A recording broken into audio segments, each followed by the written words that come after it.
이른바 밀양 집단 성폭행 사건이 최근 온라인에서 재조명받으며 국민적 공분을 사고 있습니다. 밀양 사건의 가해자로 추정되는 남성들의 신상 정보가 한 유튜브 채널에 공개됐던 건데요. 20년 전 밀양에선 대체 무슨 일이 일어났던 걸까요?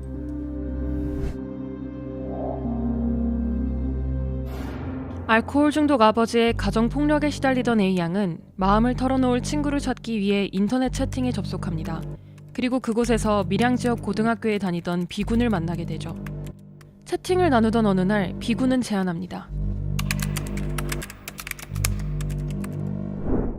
그를 만나기 위해 1시간 거리 밀양에 도착한 A양.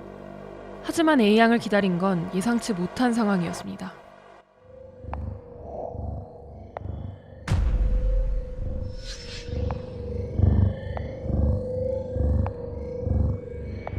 이후 가해자들은 한 번에 7에서 10명씩 짝을 이뤄 A양을 여기저기 끌고 다니며 유린했는데요. 자취방, 여관, 놀이터, 테니스장 등이 그들의 범행 장소였죠. 일본에서는 남자 5, 여자 2명. 신고도 쉽지 않았습니다. 가해자들이 성폭행 장면을 휴대전화와 캠코더로 촬영했기 때문인데요. 동영상 찍어서 그걸 빌미 삼아 인터넷에 올린다, 학교에 알린다.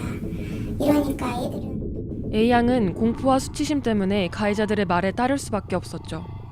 이들의 폭행, 금품갈취, 성폭행은 무려 1년 동안 지속됐고요. 나중엔 A양의 자매까지 불러내 범행을 일삼았습니다. 견디다 못한 A양의 고백으로 사건은 수면 위로 오르게 됐고 범행에 직접적으로 개입된 가해 학생은 모두 44명.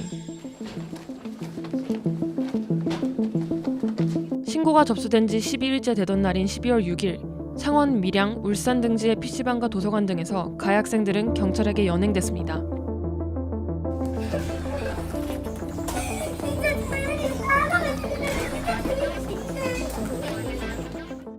그런데 신고 당시 피해자 측은 신변 보호를 위해 비공개 수사를 요청하고 경찰도 이를 약속했는데요.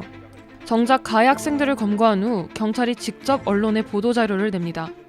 그리고 피해자가 여경에게 조사를 받을 수 있도록 조치를 취해주겠다 약속했지만 이 역시 지켜지지 않았습니다. 게다가 피해자에게 용의자들이 보는 앞에서 가해자를 직접 고르게 해 피해자는 보복에 대한 두려움을 느낄 수밖에 없었습니다. 아이들 2번 죽이는 거잖아요. 학교도 못 가고 아예 한국 땅에서 떠나라는 거밖에 더 돼요? 심지어 수사를 맡은 경찰관은 피해자를 향해 너희들이 밀양물 다 흐려놨다. 남자 유혹하러 밀양에 왔느냐.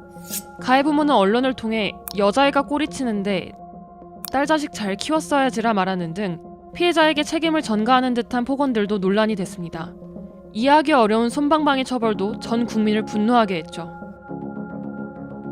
44명의 가해자 중 기소된 인원은 10명. 나머지 34명 중 20명은 전과가 남지 않는 소년부에 송치됐고 그 밖의 인원은 피해자와 합의했거나 고소장에 포함되지 않았다는 이유로 풀려났습니다. 당시 피해자의 아버지와 고모부는 피해자에게 합의를 강요했다고 전해지는데요. 가해자의 가족들이 합의 조건으로 돈을 제시했기 때문입니다. 결국 피해자는 탄원서를 작성했고 아버지는 합의금으로 5천만 원을 받게 됩니다. 물론 이 중에 피해자에게 돌아간 돈은 한 푼도 없었고요. 게다가 2005년 4월 울산지법이 범행에 적극적으로 가담해 기소된 인원 10명 모두 소년부 송치를 결정합니다.